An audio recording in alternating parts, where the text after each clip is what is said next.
ഞാൻ ഈ ബസ് സ്റ്റാൻഡിലേക്ക് എന്തോരം വന്ന് നിന്നിട്ടുള്ളതെന്ന് അറിയാമോ?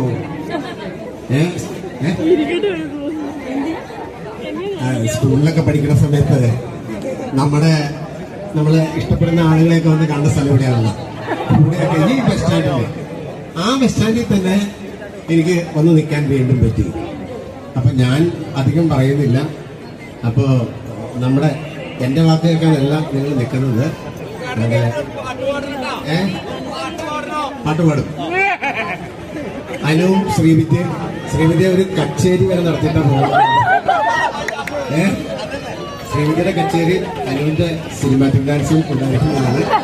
അപ്പൊ എന്തായാലും എന്റെ രണ്ട് സഹോദരന്മാരുടെ ഈ പ്രസ്ഥാനത്തിൽ ദൈവത്തിന്റെ ഒരുപാട് അനുഗ്രഹങ്ങൾ മാത്രം ഉണ്ടാവട്ടെ എന്ന് മാത്രം പറഞ്ഞുകൊണ്ട് എന്റെ ഏറ്റവും അടുത്ത സ്റ്റാർ മാജിക്കില് നിങ്ങൾ